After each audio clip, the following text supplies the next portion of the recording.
Welcome to a new episode of Die KulturmittlerInnen, the IFA podcast on foreign cultural policy. My name is Amira El-Al and I'm very glad you're joining us today.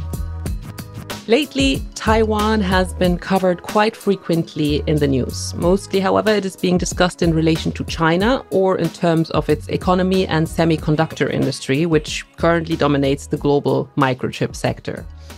Therefore, IFA's magazine KULTURAUSTAUSCH has dedicated an entire magazine to Taiwan, offering insights into different perspectives on the island state without, of course, ignoring the strained Taiwan-China relation and its impact on international politics. In addition to the magazine's take on Taiwan, we invited the journalist Emily Wu to our podcast to talk about Taiwan's democracy, cultural identities, and its foreign policy. She is the CEO and co-founder of the multilingual Taipei-based podcast network Ghost Island Media. Welcome to Die KulturmittlerInnen, Emily Wu. Thank you so much. Thank you, Amira. Thank you for having me on. Yeah, hello from Taipei. Yes, hello. We're so happy you could join us. Emily, could you introduce yourself and your work shortly to our listeners to give a little bit of a background of where you come from, what you do? Yeah, so I'm Emily Wu, co-founder of Ghost Island Media. And as you said, we are a podcast network based in Taiwan. So we started at about, 2018, end of 2018 was when we started prepping for this, at one point it was a project and then it spun into a network. We wanted to look at urgent social issues that Taiwan has in common with the world. So we launch about 3 new podcasts every year. We're at podcasts, by the end of this week, we're at podcast number 14. The shows are in English, they are in Mandarin, there's one in French. Topics have ranged from sustainability to cannabis to feminism, gender, looking at emerging leaders, looking at Taiwan in the world, looking at China influence. And there's another one dedicated to our interns for emerging creators and cultural diplomacy. So really, this is about how, whether for Mandarin language podcasts or for English, we look at these social issues. We look for emerging voices in these grassroots movements, try to empower these voices. But then we also work with institutions, a couple of the de facto embassies here in Taiwan, to have greater dialogue between Taiwan and the world. Okay, that sounds great. So that's like a real big portfolio and a potpourri of different topics that you're offering, which is fantastic. You also have a podcast together with your colleague and the politician Freddie Lim, who created a playlist for the new KulturAustausch magazine. And you host the podcast Metalhead Politics, where you talk about music and politics in Taiwan. I mean, this is really an unusual combination. Why did you choose these two aspects? So this is what we love about working with hosts, is that we bring something to the table and they bring another angle that is just surprising and unexpected. Mm-hmm. So when we started talking about the project, and the thing is with metalhead music, there's often this sense of, rebellion and a different attitude that you view the society. And there's such a strength to this. And Freddie Lim, he created the playlist, but he comes from metal music. He comes from activism as well. And then he was a member of the parliament. And so when we got together I think it was middle of 2020, right at the beginning of the pandemic.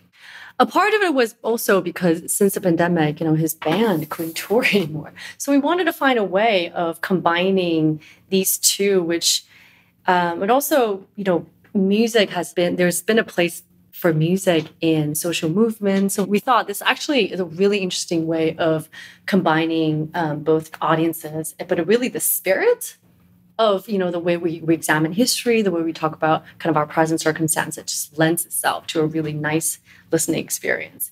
Is it also maybe that you reach a completely different audience that you would usually reach? I mean, metal, listeners that maybe, I don't know, wouldn't listen to other kinds of podcasts maybe? Yeah, absolutely. Absolutely. And so eventually we would start receiving emails from a lot in Europe, actually, also a lot in Japan, who said, oh, I'm a fan of metal and, and everything you said makes a lot of sense to me because of, this attitude, but I never looked at Taiwan before. And now I'm learning about Taiwan. So that was a really interesting feedback from them. Yeah, absolutely. I mean, so culture. So later on, we would do more in cultural diplomacy and kind of using culture and art to look at Taiwan. And I found it to be a really effective way. Interesting. So you have all these, different podcasts. So you said you started this in 2018, but podcasts weren't really popular or widespread in Taiwan before that or a few years ago. So why did you believe that podcasts were a good format that you would like to pursue in particular to talk about politics and relevant social issues? Yeah, absolutely. When we started the funny thing was when we was prepping for Ghost Island Media at the end of 2018, and I would start telling colleagues and friends that this was the new project I'm about to embark on. And in Taiwan at the time, the question was always, wait, what? What is that? What is even podcast? And so initially, a lot of the communications is just, okay, I have to explain what this is. I say, oh, it's radio on demand, right? It's like radio, but you listen to it on the internet. And then they would say, oh, but how do we listen to it? So we have to walk them through, are you Apple? Are you Spotify? Sorry, are you Apple? Correct. Are you Apple or are you Google? Because at the time, Spotify hadn't ventured into podcasting yet. And that really changed everything. So, but we knew that, at the time, I was listening to a lot of podcasts and I love the medium. I come from documentary, I come from visual documentary and then news and animation, always on the visual side. But at some point, I think for myself, it was in 2014 when I started listening to podcasts. I love how accessible it is. I love how it can be so niche, right? You can be listening to something from halfway around the world.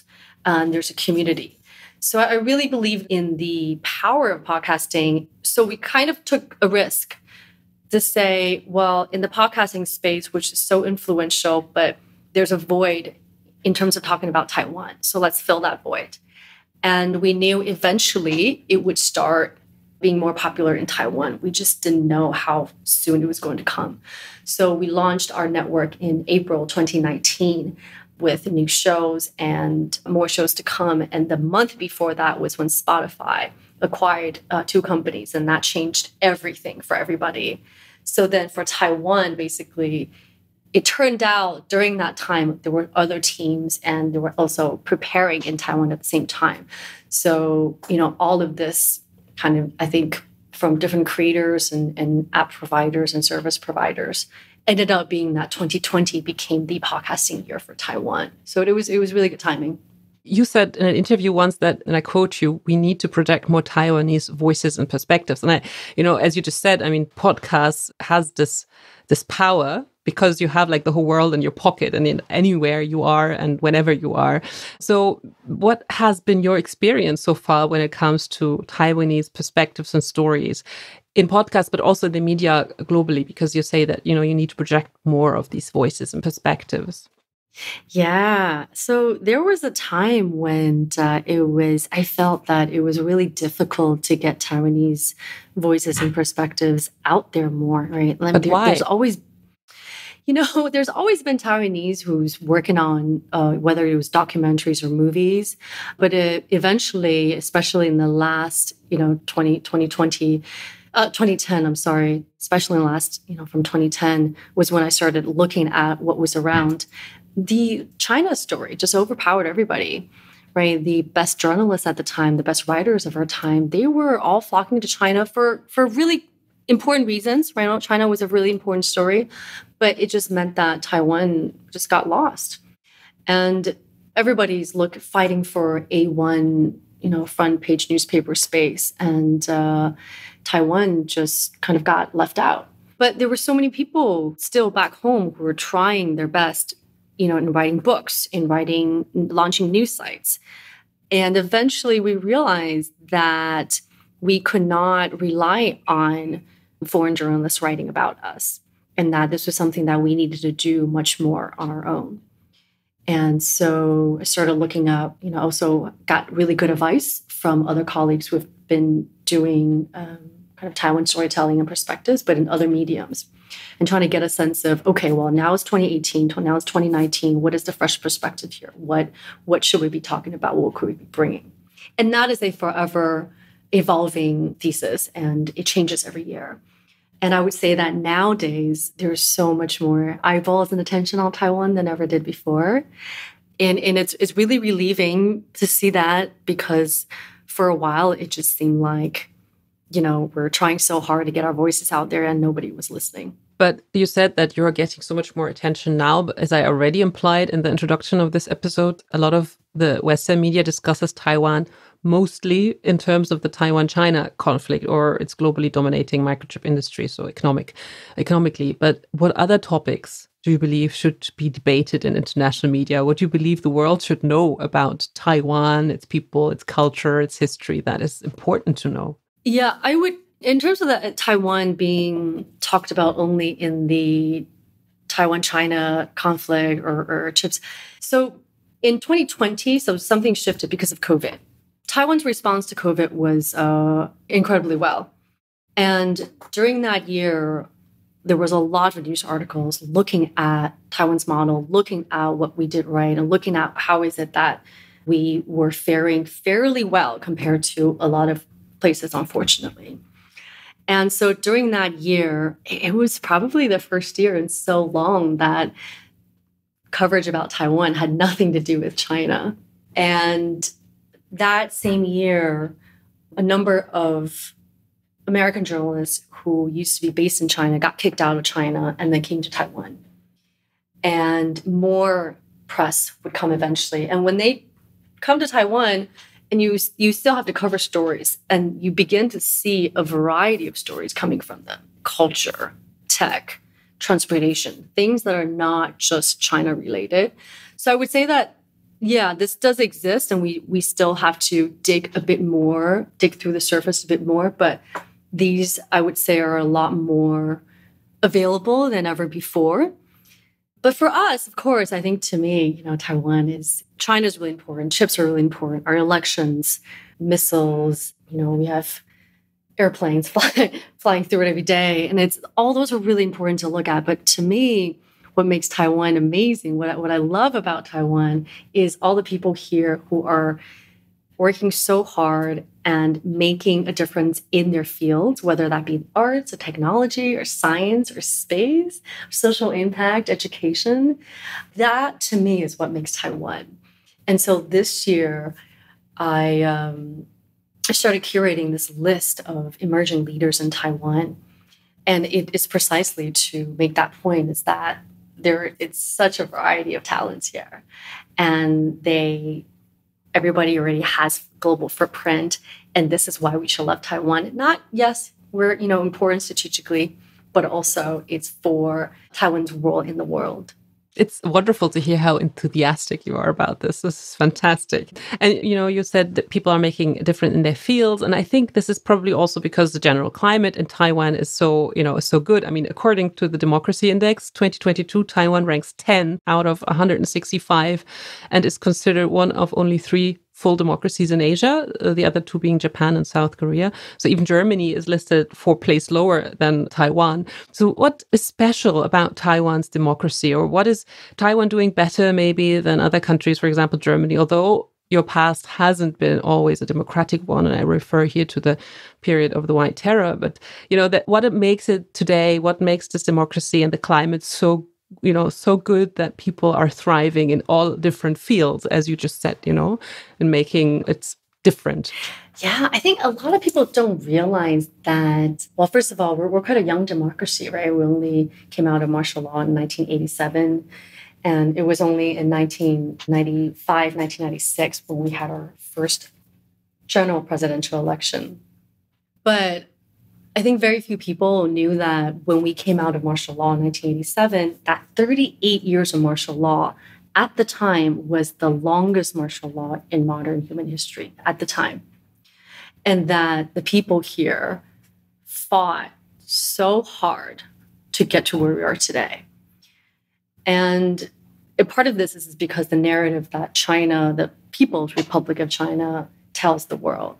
They would like the world to think that, first of all, Taiwan is a part of them, right? And that some people actually... Maybe just for a better understanding for the people, because you just said it, Taiwan's official name is Republic of China, and the official name of mainland China is People's Republic of China. I mean, not everybody maybe knows this, but that's just to, make everybody be on the same page here. So sorry for interrupting you here. No, I mean, and so for, People's Republic of China, the Chinese Communist Party, the way they like the world to think that Taiwan is a part of them. They like to think that sometimes I think they take advantage of the fact that people are not familiar with the difference between Hong Kong and Taiwan. So what we heard, during 2019, during 2020, when the Hong Kong situation was front center, was that people said, oh, well, Taiwan is the same, right? Taiwan is one country, two systems, right? You are a part of China and now you're fighting for independence, right? A lot of people don't realize that we've been in an independent nation for so long. And that, it was, at the time, it was dictatorship like many countries in the world at the time. But that throughout those 38 years, or even, under Japanese colonization before that, there had been people, pro-democracy activists, who have sacrificed so much just so that we today can live in an independent, free nation with freedom of speech, freedom of expression, and full democracy. This is what people have chosen. People stood up, people lived under martial law, decided they didn't want this, and spoke up and fought so hard. And this is how we came here today. So I think that history was something that in Metalhead Politics, my show with Freddie, some of the Eastern European writers have wrote in to say, I don't know much about Taiwan, but it appears so that we have very similar history. And so I think I understand Taiwan a little bit better now. Because you fought so hard for it. Correct, yeah. And I found that when we finally explain that to people again, to say, this is our path, then it clicks in. People say, oh, this is why you don't want to have anything to do with China. What China's offering makes no sense to us. Why would you go back to authoritarian state? Right? We fought so hard for this, and we're not going back to that. So that's one of the things. The other thing is Taiwan is an incredibly diverse society. There's multi-ethnic and a lot of dual identities in Taiwan. Aside from Taiwanese, there's the Hakka group, there's Taiwanese kind of who came from a pre-Chinese nationalist, pre-KMT era who were here before the Japanese. And there's the indigenous communities here. The indigenous culture is thriving here. It's a very small percent of the population, about 2.5% of the population only. But among them, it's about 16 different indigenous nations. And with that, and they're a part of the Austronesian indigenous communities of the world. Is something that we also have in common with the world. And we're really proud of that. And nowadays, you can see how young artists, young musicians, and young illustrators, they're really embracing their multicultural identity. That, to me, is also what makes Taiwan amazing. It's not this homogeneous society that China, the Communist Party, claims that Taiwan is, and hence, that's their narrative. Yeah. But maybe, to go back what you said earlier, you are an independent nation, you're a free nation, and you're very proud of this. However, although you're, rate so high in the democracy index and you have this thriving democracy, not every country has accepted Taiwan's national sovereignty because, of this history that you have and that is so complex and that you try to, explain. What impact do you believe does that have on you as a country and your people? Yeah. It can be a very lonely state, a very lonely state of mind. I don't mean a lonely nation. It can be a very lonely state of mind. I think, but the truth is that this recognition, it works. And Taiwan has really robust partnerships with these nations other nations that supposedly do not recognize Taiwan. But they do not recognize Taiwan only because China has made it a condition that if you are diplomatic allies with the People's Republic of China, then you shall not be also allied with Taiwan. This is not something that the countries have chosen to say, well, we will not, this is not something, it's because the pressure of China. that they have to make these decisions. And that is it. That's a very lonely reality. That's a very frustrating reality. The number of our diplomatic allies dwindle every year. I think we're down to about 13 allies, I think, last count. And psychologically, it bumps us out. For sure it does every time we lose an ally. However, our unofficial partnerships, economic partnerships, trade, and other forms of collaborations and exchanges with other countries remain strong and has strengthened even more in the last several years. And that's something that gives us so much more confidence, is that I think what the world is, we're figuring out ways of continuing Taiwan's partnerships with the world outside of the framework of what, each country has their own one China policy or their policy, which may be called one China policy. So you just, mentioned the one China policy. In IFA's KULTURAUSTAUSCH in the magazine, Taiwan's diplomatic representative in Berlin, Shi Jiwei, explained in an interview that this is the main reason that limits Taiwan's diplomatic relations with other countries, this one China policy.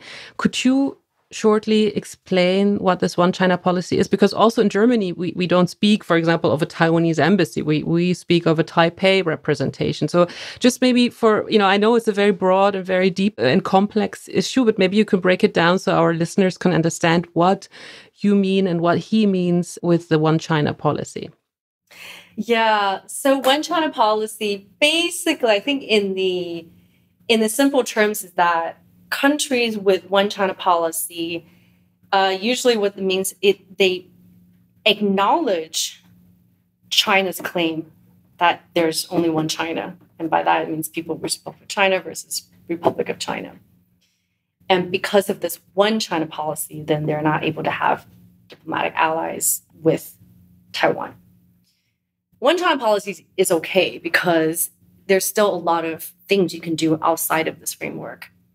But what the problem comes when China takes in this one China policy, but then they try to confuse it by claiming that there's a one China principle. And one China principle is something that belongs to China completely only. That is something so one China principle, you're acting on the principle that there's only one China and Taiwan's a part of China, and that you agree with such principle. And so China uses that to confuse everybody, when in reality, the different nations, different countries in the world have a one China policy that only says, we acknowledge this. In broader terms, is that. And so we also try to make that clear, because there's a lot of things that are possible outside of one China policy that Taiwan can engage with the world. But when China then says, no, it is the one China principle, then you are negotiating under China's terms. Yeah, because it also, I was just going to say, because the one China policy also implies that China sees Taiwan as a part and wants to reunify Taiwan to the mainland, which, as a matter of fact, Taiwan was never part of the People's Republic of China, because it was only Republic of China since 1949 and not before, Taiwan was never part of this. But anyways, it's a very difficult topic. But anyways, this brings me to another thing I wanted to ask you, because President Joe Biden has repeatedly stated that the US would actively defend Taiwan in case of a Chinese invasion, which is always imminent in a way. The French president, Emmanuel Macron, on the other hand, said that Europe should be more independent from the US in its relation to China and should avoid to be trapped in this conflict. And I quote him here. He said, in crises that are not ours. How are these different stances perceived among the Taiwanese people? It really shocked me and confused me when democratic values become equated with an American agenda. We've never thought of it in that term. When we're looking at partnerships around the world, friendships around the world, or allies around the world, it's with the same values, right? These pro-democracy values, these values of equity, values that it should be a more fair society, etc. So it was really disheartening to hear that from President Macron. And I mean, the impact of China, the influence of China is so great, is so complicated that every country has different calculations and different considerations. And Taiwan has its own ways of dealing with China, our own challenges when it comes to China. But I always thought and believed that democratic nations should stand together, because this universal value is what we all have in common. Yeah. And it's interesting because looking at the Russian invasion in Ukraine, one could draw certain parallels between China and the situation between China and Taiwan.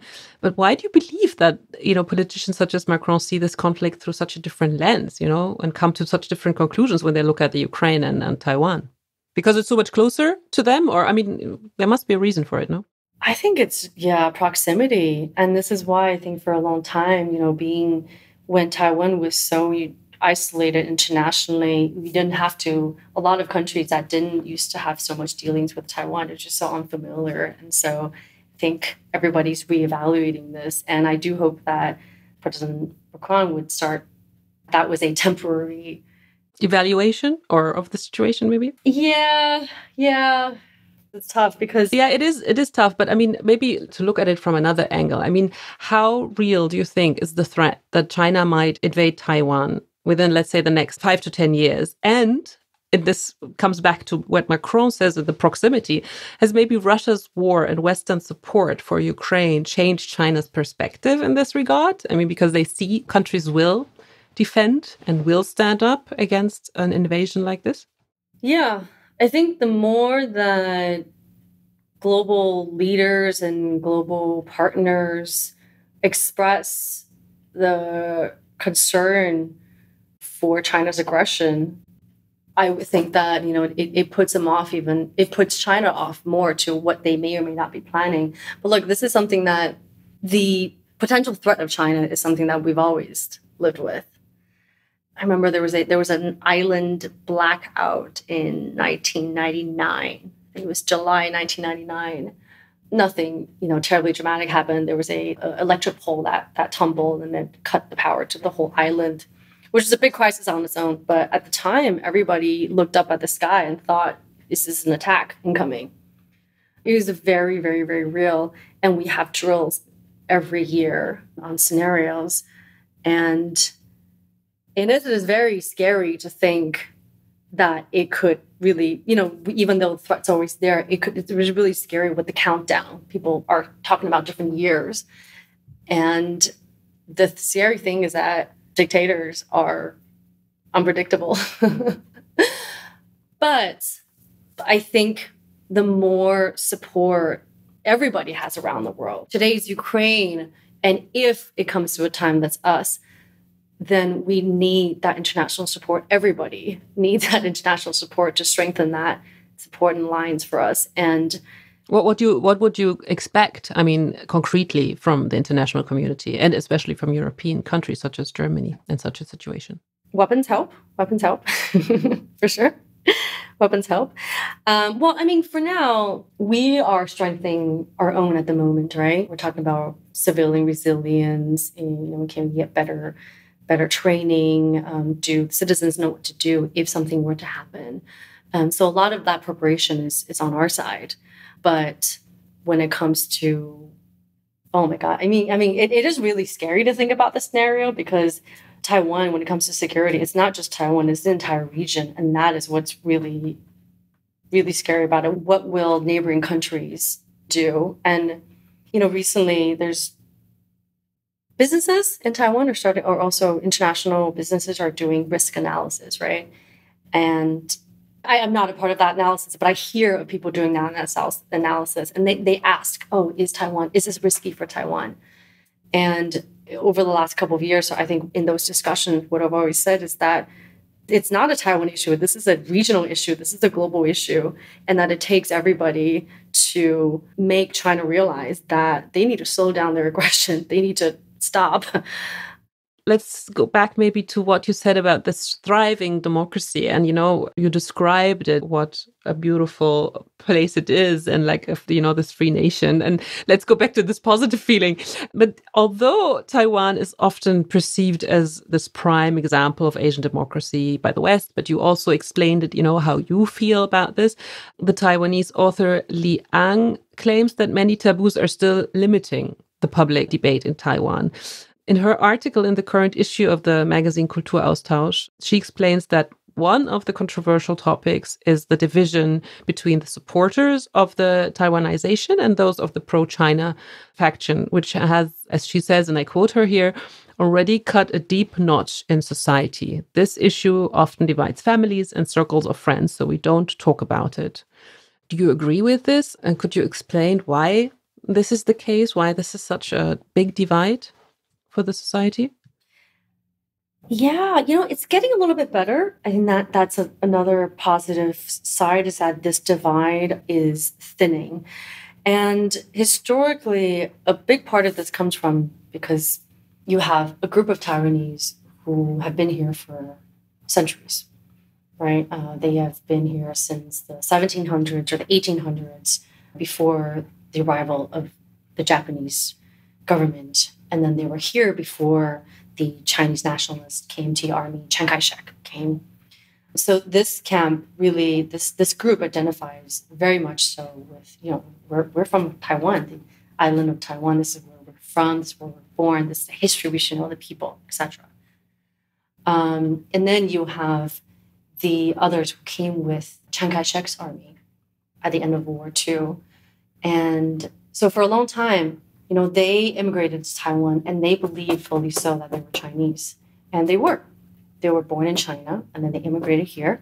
And it is that second generation, then all of a sudden they have this dual identity of that they were both Chinese, also Taiwanese. Culturally, they were Chinese. Their parents were born there. But so now what does that mean for me, right? So kind of that identity experience. But now for the very first time, most of people in Taiwan are born in Taiwan. So that Taiwanese identity is natural. So there's actually a word for it, which is called naturally independent. In that context, I would say that the divide that you just spoke about amongst families and friends on whether these are Taiwanization or pro-China, it's thinning out. It still exists for sure, but it's thinning out. And that's all just relic of history. So that's because of the new generation, and it's because, so time is playing for Taiwan in this case, I would say. Yeah. But what we still have now are some parts of the community who have businesses in China. So their stakes are very much invested in China. And that is still a bit of the pro-China faction, not because of historical memories, but because economic ties. Companies are in China, their livelihood is China. Yes, correct. And they have, some, have spent so much time there that their children also grew up in China. So there is that as well. And that is also still, front and center when it comes to elections here. It's also, they will say, well, what about them, right? What about the people who have such deep business ties in China? What does that mean? We're slowly coming to the end of our talk, but I would love to come back to one thing you said earlier, which I found very interesting, which also you said, is kind of strengthening this identity in Taiwan. You talked about the indigenous groups in Taiwan, and, there's like 16 officially recognized indigenous groups, and I'm not sure if I pronounced them right, Tao, Taroko, or Paiwan. Please correct me if I'm wrong. And, who are very, and you said that the people are very proud of that and, that these exist. How are these groups represented in today's society in Taiwan and also in politics? And how, you said that people are proud of this. I mean, is this a general thing? How are their cultures perceived and integrated in Taiwan today? Yeah, also very, very complex history as well, very complicated. And I think, of course, racism still exists, as it does in a lot of different places. But what I have been told by my friends who are part of the indigenous communities is that there's been a lot of progress throughout the years on particular laws, for example, that help them that gave them recognition, gave back the recognition of their land. And so, for example, indigenous communities have the right to hunt on their land, for example, that others do not. And this is the recognition of the way that this is a traditional way of life. And now we need to recognize that and still honor that. At some point, our national ID laws were rectified so that it allowed indigenous individuals to change their names from a forced Mandarin name back to their tribal name as they wish. for example. And these are very, very small changes. But what I hear that it does is that it's a reclaiming of the indigenous identity and indigenous status. So over time, there became more and more and more of these laws that were in place. And culturally, these are special policies. Yeah, and culturally, there's a push to preserve the language. There's an indigenous TV station that was set up, and that broadcasts in all the different languages. Well, individual activists who are building schools, right, to try to preserve the languages for the young children who, in the last generation, didn't really grow up knowing indigenous language, because when the nationalist army, Chiang Kai-shek, came here, they inserted Mandarin on everybody. That became the official language, and you were not supposed to speak anything other than Mandarin. So a lot of these languages were oppressed. In terms of political representation, there's a special election that's reserved for indigenous representation. So that guarantees a number of indigenous seats in every parliament. But even that, I think that it is, from my friends who are from the indigenous community, knowing the progress that has been made, but of course, there's also how each person reclaims their identity eventually. In my interview series with the Game Changers of Taiwan, one of them is this indigenous woman who she grew up mixed, half and half, so half Taiwanese and half indigenous. And because she grew up in Taipei, her indigenous identity was something, when she was younger, it wasn't something she embraced. Right, it was, and we would see this in Taiwanese identity too. Back in the days, you want to conform to Mandarin and so on. Eventually, she got introduced to the global network of indigenous communities, and then she started to reclaim her identity, realizing how important it is, and that these are the ways to reclaim back your identity. So definitely a work in progress, but. You know, the really cool thing is right now, the biggest pop star in Taiwan is this woman who sings in her indigenous language. Yeah, her name's A Bao, and that is something that just could not have happened 20 years ago. 20 years ago, there was also another indigenous woman who was the biggest pop star, but for a long time, well, she mostly sang in Mandarin at the time. She used her Taiwanese name, and so she also went through a change where she said, you know what, I'm changing my name back to my indigenous name. But that's wonderful. I mean, that, you know, as you said, that there is so much progress made, and that, you know, it sounds super interesting. And as you said, it's a work in progress, but which democracy is not, you know? So every, I guess, democracy is a work in progress. Thank you so much, Emily Wu, for taking the time to talk with us today. It's been such a pleasure, and it's so interesting. There's so much to learn about Taiwan, and, you know, we could talk for hours, but unfortunately, this is all we have time for today. Thank you for being with us. Thank you so much for having me. This has been a pleasure. Thank you so much. That leads us to the end of this episode on Taiwan. If you enjoyed it, please feel free to recommend Die KulturmittlerInnen to others. And if you haven't listened to them yet, feel free to check out our special episodes on Ukraine. Die KulturmittlerInnen is available on all common streaming platforms like Spotify, Apple Podcast, or Deezer. And if you want to get more perspectives and facts on Taiwan, get the latest issue of IFA's print magazine KULTURAUSTAUSCH. You can find a link to order in the show notes. If you have any questions or comments, please feel free to email us at podcast@ifa.de. And for more information on our organization, IFA Institut für Auslandsbeziehungen, visit ifa.de. With that, I say goodbye. My name is Amira El Al. Thank you for listening. Bye-bye.